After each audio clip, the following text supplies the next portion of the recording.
All right, shalom, shalom. All right, giving all praises, glory, and honor to Yahweh, Bahashem, Yahweh Shai, Bahashem, Chakodash. All right, double honors to my apostles and my elders at Great Millstone who rule well.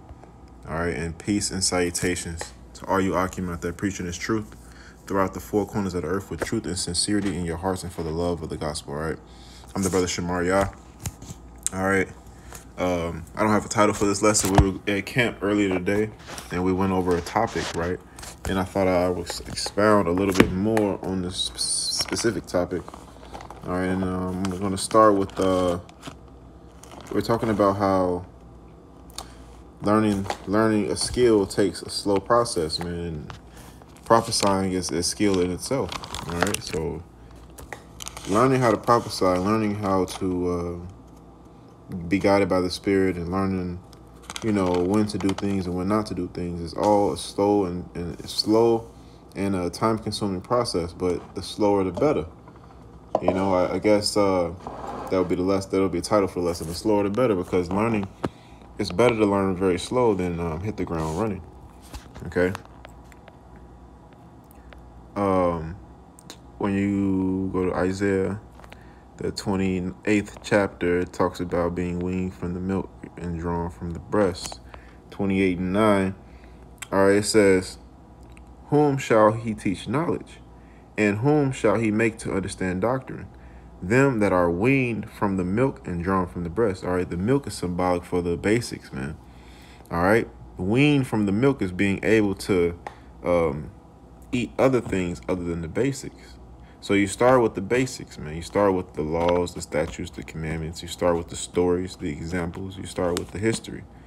All right, and then you go into prophecy after you're done with that. And then once you read prophecy, you go back into the basics to get a deeper understanding of it. All right, but first it starts with the milk. The milk is representation of the laws, the statutes, and commandments.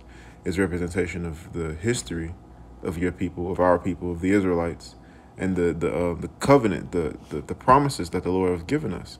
All right, then it goes back into the iconic characters in our history: Abraham, Isaac, and Jacob.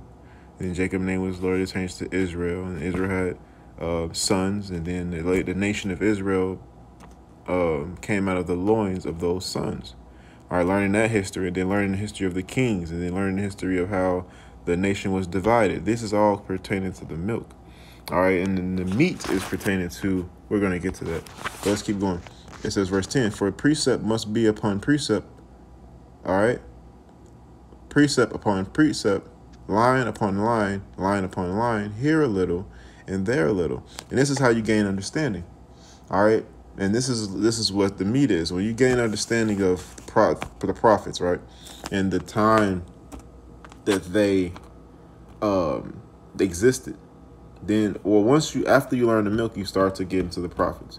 And then once you get into the prophets, you start to understand, okay, during the time of Kings and Chronicles, these prophets were existing during those times, all the way up until the captivity of our people, starting with the northern kingdom, all right, with Tiglath-Pileser, and then later on the southern kingdom with Nebuchadnezzar, king of Babylon. All right. So once you start learning these precepts, these prophets existed in different time periods, all saying the same thing, all seeing the same prophecy. That's why you listen. That's why you look at here a little, there a little, line upon line, precept upon precept. All right, because you gain understanding when you read it from multiple different prophets and different timelines. All right. Another good one is the book of Hebrews. All right, when it talks about how you learn things in your life, but then when you come to serve Yahweh Bahashem Yahweh Shai, you get a set of teachers, and you need to be taught once again because of the book of Romans 12 and 1. All right, when you go to the book of Romans 12 and 1. Oh, I said 1. Romans 12 and 1. It says, "Be not conformed to this world, but be transformed by the renewing of your mind.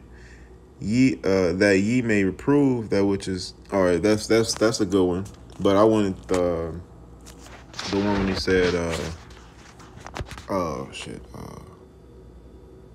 damn it, babes.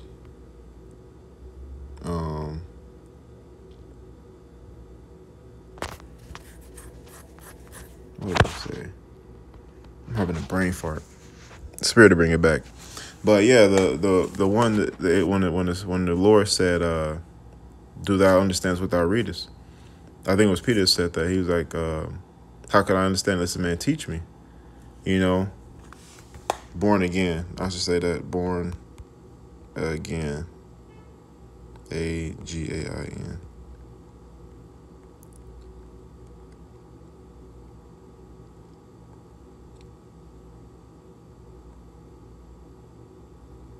Yeah, how started one says, and there was a man of the Pharisees named Nicodemus. This was a ruler of the Jews, and the same came to Yahushua by night and said unto him, Rabbi, we know that thou art a teacher, came from Yahweh, for no man can do these miracles that thou doest, except Yahweh be with him. Yahushua answered and said unto him, Verily, verily, I say unto thee, except a man be born again, he cannot see the kingdom of Yahweh.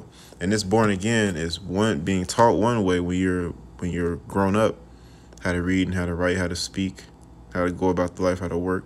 And then when you come into the knowledge of Yahweh Hashem Yahushua, you have to be taught again as if you are a baby. All right, that's what it means to be born again. I thought I turned my airplane mode. Oh, I did not. But verse 4, Nicodemus said unto him, How can a man be born when he is old? Can he enter the second time into his mother's womb and be born? So he was thinking of the physical, but Yahushua was talking about spiritually. You have to wash everything that you already learned and start to be taught again as if you were a child, as if you were a baby. Verily, verily, I say unto thee, except a man be born of water and of the Spirit, he cannot enter into the kingdom of heaven, of Yahweh. All right, it says that which is born of the flesh is flesh, and which is born of the Spirit is spirit. So when he says be born again, it says except a man be born of water and of the Spirit. Water, which is the cleansing, which is the word. All right, water is representation of the word, and of the Spirit. The Spirit is the inspiration of Yahweh Hashem Yahushua to have you understand the word. All right, it says he cannot enter into the kingdom of Yahweh. It says that which is born of the flesh is flesh, and that which is born of the Spirit is spirit. Marvel not that I say unto thee, ye must be born again.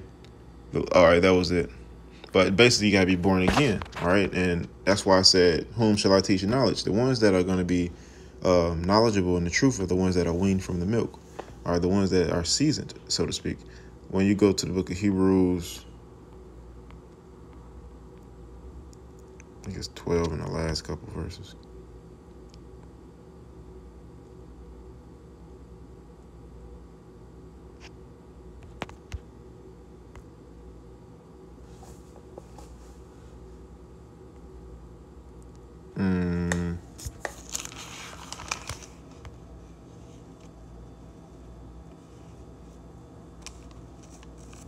I'm going to put in teach again.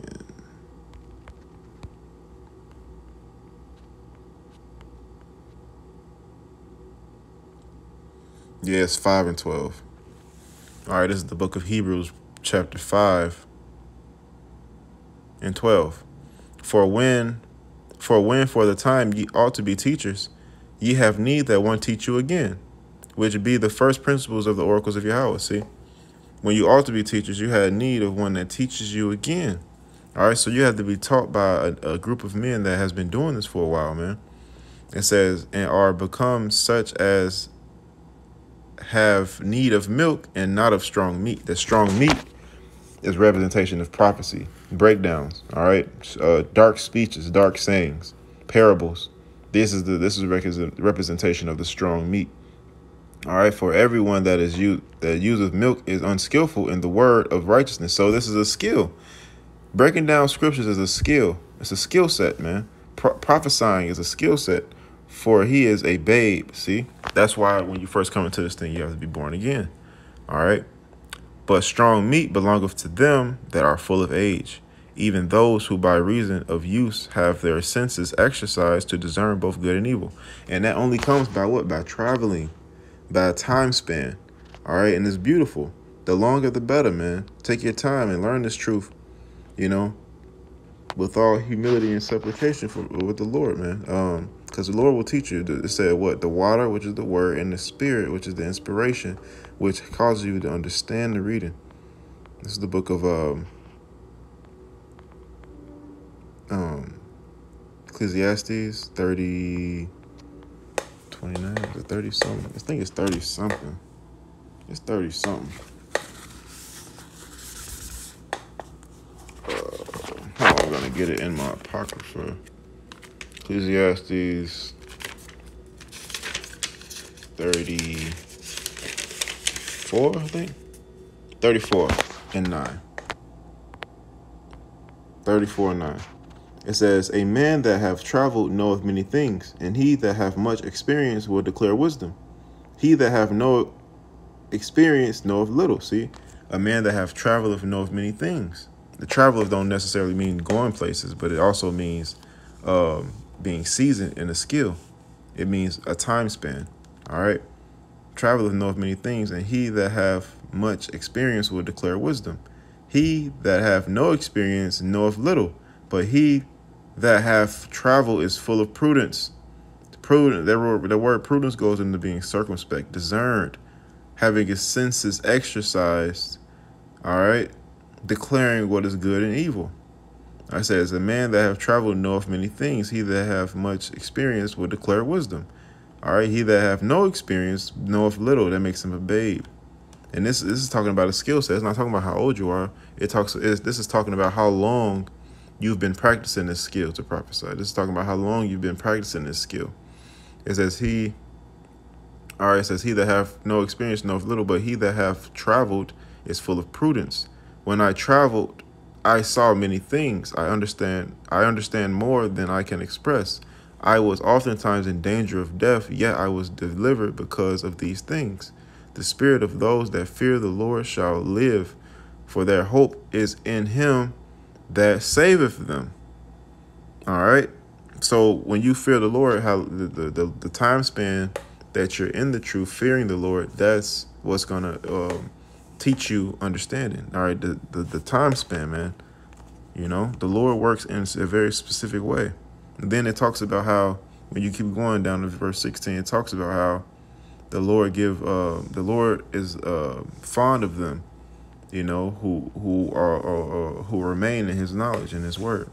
Blessed is his soul of him that feareth the Lord, to whom doeth he look, and who is his right, and who is his strength. For the eyes of the Lord are upon them that love him, to is their mighty protection, and a strong stay, and a defense from heat, and a cover from the sun at noon.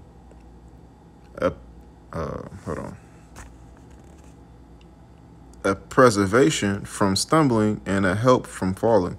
And that's what the Lord is to them that fear him, those that are traveling in his knowledge, all right, and in his word.